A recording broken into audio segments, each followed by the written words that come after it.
بسم اللہ الرحمن الرحیم۔ معزز ناظرین السلام علیکم۔ ناظرین، سقراط دنیا شرق و غرب کا وہ شہرائے آفاق فلسفی تھا جو ہر ملک و قوم، مسلک و مذہب اور رنگ و نسل میں غیر متنازع شخصیت اور حق گوئی پر جان قربان کرنے والا عالمگیری کردار بن کر زندہ ہے۔ وہ تاریخ کی واحد ایسی شخصیت ہے کہ جس پر آج تک کسی نے کوئی تنقید نہیں کی، بلکہ اس کے علمی، سیاسی اور اخلاقی فلسفے کو ہر مکتبہ فکر اور طبقے کی طرف سے ہمیشہ خراج عقیدت پیش کیا گیا ہے۔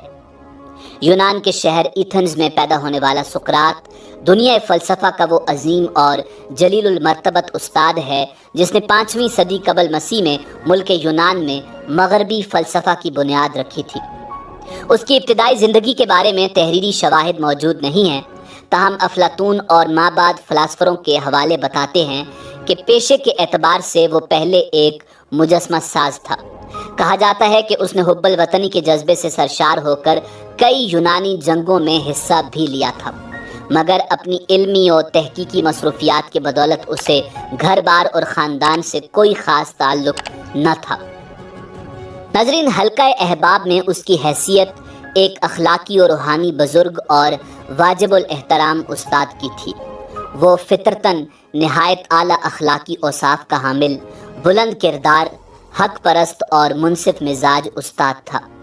اپنی اسی حق پرستانہ فطرت اور مسلسل غور و فکر کے باعث عمر کے آخری حصے میں اس نے دیوتاؤں کے حقیقی وجود سے انکار کر دیا، جس کی پاداش میں جمہوریہ ایتھنز کی عدالت نے 399 قبل مسیح میں اسے خودکشی کی موت کی سزا سنائی، اور اس نے آج کے ماڈرن حق پرست مفکروں اور انقلاب کے نام نہاد علمبرداروں کے برعکس زہر کا پیالہ پی کر اپنے حق موقف پر جان دے دی۔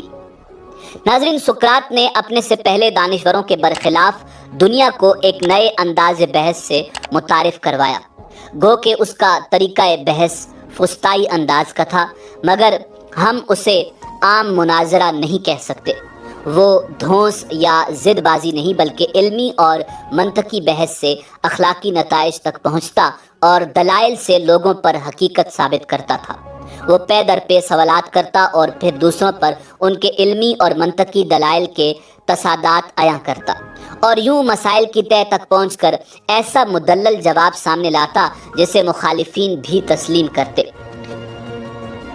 ناظرین، فی زمانہ سقراط کی اپنی کوئی تحریر و تصنیف تو موجود نہیں، تاہم اس کے شاگرد افلاطون نے اس کی علمی بحثوں کا احوال اور نظریات قلم بند بھی کیے اور اپنی اکثر و بیشتر تحریروں میں اس کے حوالہ جات بھی دیے ہیں۔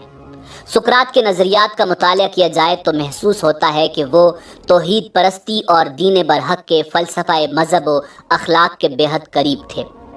اس کے نظریات کا خلاصہ کچھ یوں ہے: روح ایک حقیقی مجرد اور تنہا ہے اور جسم سے جدا حقیقت ہے۔ جسم کی موت روح کا خاتمہ نہیں کر سکتی، بلکہ اس کی آزادی کی ایک راہ ہے۔ لہٰذا موت سے ڈرنا بزدلی اور حماقت ہے۔ جہالت کا مقابلہ کرنا چاہیے اور انفرادی مفاد کو اجتماعی مفاد کے پس منظر میں دیکھنا چاہیے۔ انسان کو انصاف و ظلم اور سچ و جھوٹ میں ہمیشہ تمیز روا رکھنی چاہیے۔ ناظرین، مکالمات افلاطون میں پہلے مکالمے کو چھوڑ کر باقی تمام تقریباً سقراط کی زندگی کے آخری ایام سے متعلق ہیں۔ سقراط پر ایتھنز کی عدالت نے جو الزامات لگائے تھے، ان میں تم ہمارے نوجوانوں کو بہکا رہے ہو سر فہرست تھا۔ یاد رہے کہ یونان دنیا میں علم و فنون لطیفہ کا مرکز مانا جاتا تھا۔ دنیا علم و فکر میں ایتھنز کے اہل علم کی بڑی قدر تھی۔ ناظرین، انہی دنوں سقراط کو ایک کاہنہ نے یہ بشارت دی کہ سقراط، تم ایتھنز کے سب سے بڑے دانا ہو۔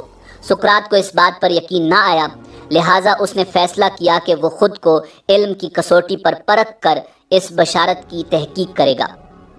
اس کے لیے وہ ایتھنز کے بڑے بڑے دانشوروں کی محفلوں میں جانے لگا۔ اس نے ان سے اپنے مخصوص انداز و طریق کے مطابق بحث کا آغاز کیا۔ بہت جلد ایسا ہوا کہ وہ جہاں جاتا اپنے علمی دلائل اور منطقی سوالات سے سامعین پر چھا جاتا۔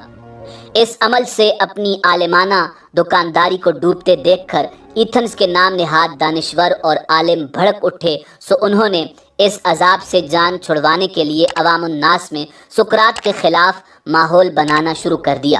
بالآخر وہ حاسدین سقراط کے خلاف جو 3 بڑے الزامات اٹھانے میں کامیاب ہوئے وہ کچھ یوں ہیں کہ یہ شخص ہمارے نوجوانوں کو گمراہ کر رہا ہے، یہ ہمارے مقدس دیوتاؤں کو نہیں مانتا، یہ شخص ایک ایسے الگ خدا کا تصور پیش کرتا ہے جسے کسی نے نہیں دیکھا۔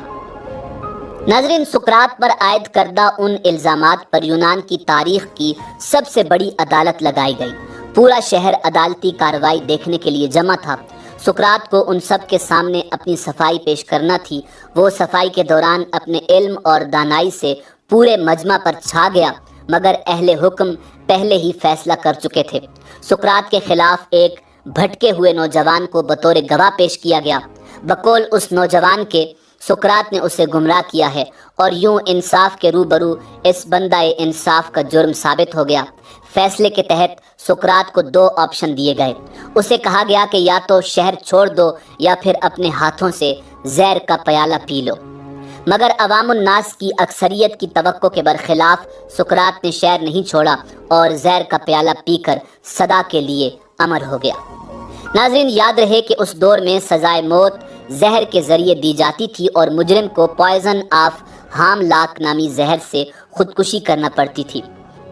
ناظرین، بعض محققین کے مطابق اس دور کے تاریخ دانوں نے شہر چھوڑنے کے آپشن کا محض افسانہ تراشا تھا، مگر حقیقت میں اسے صرف زہر کا پیالہ پینے کی سزا ہی دی گئی تھی، جبکہ کچھ محققین کا کہنا ہے کہ شہر چھوڑنے کا آپشن عدالتی کارروائی اور نام نہاد انصاف کی ساکھ بچانے کے لیے دیا گیا تھا۔ ناظرین، بعض محققین کے مطابق قرآن مجید فرقان حمید میں حضرت لقمان علیہ السلام کے نام سے جس عظیم المرتبت ہستی کا ذکر کیا گیا ہے وہ دراصل سقراط ہی ہے، مگر چونکہ قرآن و حدیث یا کسی مستند تاریخی دستاویز میں کہیں اس قیاس کی کوئی تصدیق موجود نہیں، سو ہم اس پر صرف یہ کہہ سکتے ہیں واللہ اعلم۔ ناظرین، جو محققین سقراط کو قرآن حکیم میں مذکورہ بزرگ ہستی حضرت لقمان علیہ السلام تصور کرتے ہیں، ان کے اس قیاس کی وجہ یہ ہے کہ سقراط بھی دین ابراہیمی، دین اسلام اور دوسرے آسمانی مذاہب کے ماننے والے اہل حق جیسے ہی عقائد و نظریات رکھتا تھا۔ جسم، روح اور موت کے بارے میں سقراط کے نظریات انبیاء حق اور اسلامی نظریات کے بے حد قریب ہیں۔ ناظرین، اسی امید کے ساتھ اجازت دیجیے کہ آپ کو ہماری ویڈیو پسند آئی ہوگی۔